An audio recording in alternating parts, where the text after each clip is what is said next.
वर्तमान समय में आर्टिफिशियल इंटेलिजेंस ने पूरे विश्व में अपनी धूम मचा रखी है। अब इसी आर्टिफिशियल इंटेलिजेंस और कंप्यूटर टेक्नोलॉजी का सहारा लेकर केंद्रीय भैंस अनुसंधान केंद्र हिसार देश में पहली बार भैंसों में सेंसर लगाने की योजना पर काम कर रहा है। भैंसों में यह सेंसर लग जाने के बाद किसान और भैंस पालक यह पता लगा पाएंगे कि उनकी भैंस बीमार होने वाली है या उसकी सेहत में कोई बदलाव आने वाला है। इससे यह भी पता लगेगा कि वह गर्भ धारण के लिए तैयार है या नहीं, और साथ ही उसके शरीर में कोई भी केमिकल बदलाव होता है तो इसकी जानकारी किसानों को अपने मोबाइल पर ही मिल जाएगी। मोबाइल एप्लीकेशन से ही पशुओं की समस्याओं का समाधान किसानों का पता लग जाएगा। CIRB हिसार के डायरेक्टर डॉक्टर टीके दत्ता के नेतृत्व व संस्थान के chief scientist doctor Ashok Balhara की देखरेख में 1 अप्रैल 2024 से इस प्रोजेक्ट पर काम शुरू किया जाएगा। Bill and Melinda Gates foundation इस परियोजना के लिए 15 करोड़ रुपए CIRB को देगा और CIRB के वैज्ञानिक ये परियोजना IIT रोपड़ व ऑस्ट्रेलिया की ऑडलेड यूनिवर्सिटी के साथ मिलकर पूरी करेंगे। योजना 2029 तक पूरी होगी। भारत के लिए यह परियोजना इसलिए महत्वपूर्ण है क्योंकि पूरे विश्व की 56% भैंसें भारत में हैं और देश में दूध की जरूरत प्रमुख रूप से भैंसों के दूध से ही पूरी होती है। भैंसों के लिए तैयार किए जाने वाले सेंसर के माध्यम से भैंसों की गतिविधियों के बारे में पूरी नजर मोबाइल से ही रखी जा सकेगी। यह मोबाइल CIRB के सर्वर से जुड़ा होगा और यह सर्वर क्लाउड कंप्यूटर के साथ जुड़ते हुए AI बेस्ड एप्लीकेशन से जुड़े होंगे, जिसमें सभी डाटा कलेक्ट करने के साथ उसका एनालिसिस किया जाएगा। इसके आधार पर पशुपालकों को विभिन्न समस्याओं का समाधान बताया जाएगा। इस प्रोजेक्ट का उद्देश्य पशुपालकों की लागत कम करके पशुओं की उत्पादकता बढ़ाना है। इस सेंसर के माध्यम से पहले ही पता लग जाएगा कि कौन सी भैंस बीमार होने वाली है और इसके व्यवहार में क्या बदलाव आ रहा है। इस तकनीक के माध्यम से और अधिक लोग पशुपालन से जुड़ पाएंगे। ये एक नई प्रणाली है जिसको हम विकसित करने की कोशिश कर रहे हैं, और इस कोशिश में हम लोग कहेंगे कि ये एक सेंसर प्रणाली के थ्रू, मतलब पशुओं के लिए सेंसर बनाएंगे। तो इसमें हमारे पास जैसे भैंस है, तो भैंस हमारे देश के लिए स्पेसिफिक है, तो उसके लिए भैंस में हम कुछ सेंसर ऐसे बनाएं जो उसके शरीर की स्थिति के बारे में, उस पशु के कैसा उसका बिहेवियर है, कैसे वो उसका खान पान कैसा है, उसके बारे में हमें जानकारी मिल सके। अगर हमारे पास जानकारी है तो ही हम किसान को बता सकते हैं कि इसमें ये नॉर्मल स्थिति में है या इसमें कुछ चेंजेस हैं। अगर चेंजेस हैं तो उन सेंसर से जो डाटा आएगा और उसको हम अपनी लैब में उस डाटा से उसको कंपेयर करके और आर्टिफिशियल इंटेलिजेंस की मदद से हम फार्मर के मोबाइल पे डायरेक्टली कोई एडवाइजरी इशू कर सकते हैं कि आपके पशु में ये दिक्कत है और इसको ठीक करने के लिए आपको या तो पशु चिकित्सक के पास जाना है, या अगर कोई ऐसी कंडीशन है जिसको नॉर्मली वो भी ठीक कर सकता है तो उसको इमीडिएटली ऐसी सलाह दी जाएगी। तो इस योजना में कौन कौन लोग शामिल हैं, कौन कौन से संस्थान शामिल हैं, और दूसरा कब तक योजना पूरी हो जाएगी? ये परियोजना अभी ये गेट्स फाउंडेशन ने है इसके लिए सपोर्ट किया है। गेट्स फाउंडेशन अमेरिका की एक बहुत दुनिया की सबसे रिचेस्ट फंडिंग एजेंसी है, और इसके साथ साथ हमारे पास हमें मदद करने के लिए IIT रुड़की और ऑस्ट्रेलिया की एक यूनिवर्सिटी है, यूनिवर्सिटी ऑफ एडलेड। तो ये 2 संस्थाएं हमारे साथ में आएंगी। जहाँ तक इसके नेतृत्व की है तो हमारे निदेशक महोदय के नेतृत्व में ये काम होगा। तो हमारे निदेशक महोदय डॉक्टर टीके दत्ता इसके ओवरऑल कोऑर्डिनेटर हैं। उसके अलावा जो साइंटिफिक टीम है उसका नेतृत्व मैं कर रहा हूँ, मैं डॉक्टर अशोक बलहारा।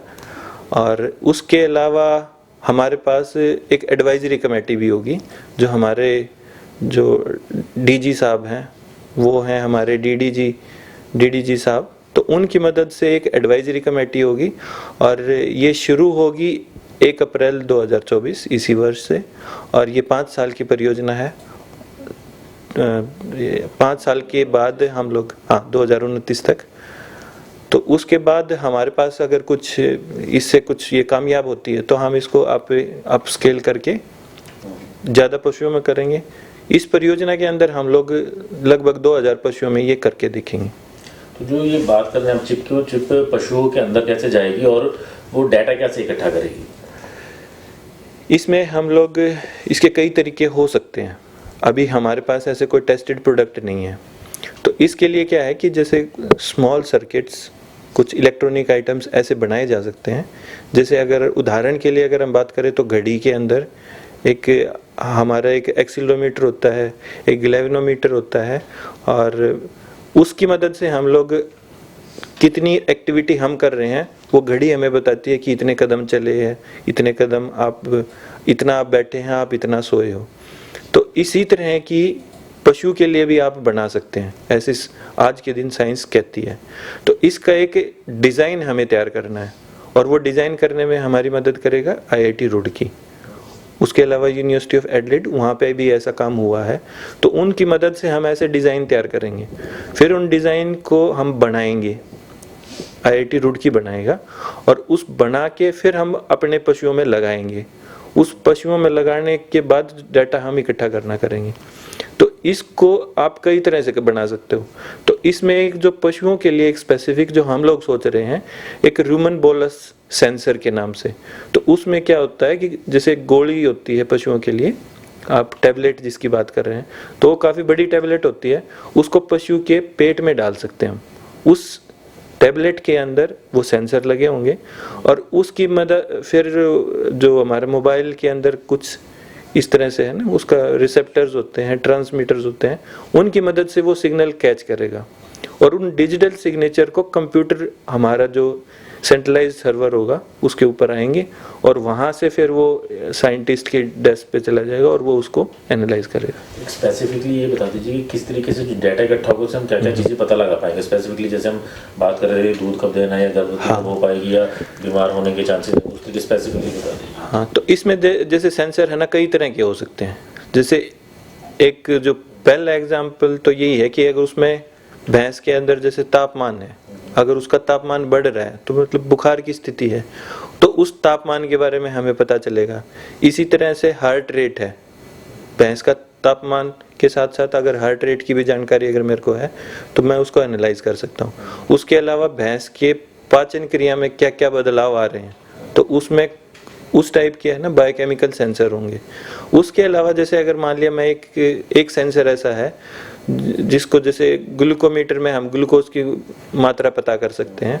अगर ऐसा सेंसर है जिसको अगर भैंस का पेशाब में मैं उस चिप को डाल के और उससे क्या उसको कोई भी इंफॉर्मेशन आ रही है उसके बारे में यहाँ उस डाटा को इकट्ठा कर लूँ और फिर उसका एनालिसिस करके हम लोग फार्मर को एडवाइस दे सकते हैं कि भाई आपकी भैंस अगर एसाइक्लिक है, मतलब वो गर्मी में नहीं आ रही है और वो उसका है ना आगे के पूरा अगर ना दूध में है तो अनप्रोडक्टिव पशु है, तो उसको कैसे उसको साइकिल में लाया जाए उसके बारे में हम लोग उसको एडवाइस कर सकते हैं। तो यूरिन बेस वाली जो चीज़ है जो आप बता रहे हैं, तो वो अंदर पेट के अंदर रह के भी काम कर सकती है? नहीं, वो उसके लिए है ना एक तरह का सेंसर नहीं हो सकता, तो इसलिए जैसे यूरिन का है वो एक अलग डिवाइस होगा, पेट वाला होगा वो एक कुछ स्पेशल टाइप का डाटा देगा, जो यूरिन बेस होगा वो एक दूसरी तरह का होगा। इसी तरह से जैसे भैंस की आवाज़ के लिए एक सेंसर हो सकता है, भैंस की अगर आवाज़ की स्थिति है तो वो अलग अलग तरह की है, वो उन सब पे कार्य होगा।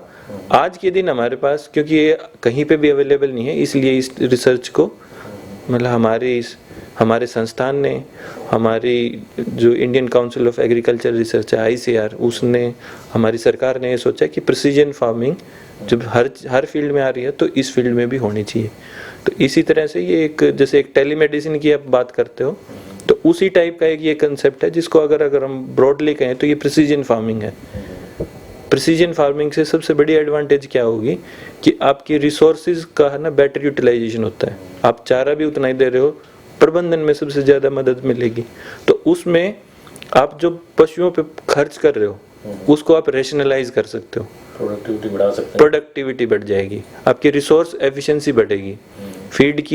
फीड आप जो कर रहे हो उसमें अगर टाइमली एड्रेस कर देते हो तो पशु के अंदर बीमारियां कम होंगी। और इसी तरह से क्योंकि आप खर्च कम करोगे तो इनडायरेक्टली आपका है ना जो उससे बचत है वो बढ़ जाएगी। तो ये मतलब इंडिया में ज़रूरत इसलिए हुई क्योंकि इंडिया जो है पूरे दुनिया के अंदर सबसे ज़्यादा भैंसों के संख्या यहाँ पर और प्रोडक्शन ये। हाँ, जैसे हमारे देश में अगर दुनिया की बात करें तो 96% 96% भैंसें वो एशिया में है। उसमें भी अगर भारत, बांग्लादेश, नेपाल, पाकिस्तान अगर इनकी बात करें तो ज़्यादातर भैंसें यहाँ पे हैं। और इनमें से भी अगर सारे पूरे विश्व की बात करें तो उसमें से 56% भैंसें हमारे देश में हैं। तो इसलिए भैंसों पे हमारी भैंसें दुनिया में सबसे अच्छी मानी गई हैं। और उसमें भी हरियाणा की बात करें तो मुर्रा की जो नस्ल है वो सबसे अच्छी आंकी गई है। तो इसीलिए ये हमारे ऊपर हमारा दायित्व भी है और हमारे लिए एडवांटेज भी है कि भैंसों में अगर ऐसा कार्य होगा तो इसका सबसे ज़्यादा बेनिफिट हमें ही मिलेगा। ब्यूरो रिपोर्ट, नई ताज़ा न्यूज़, हिसार।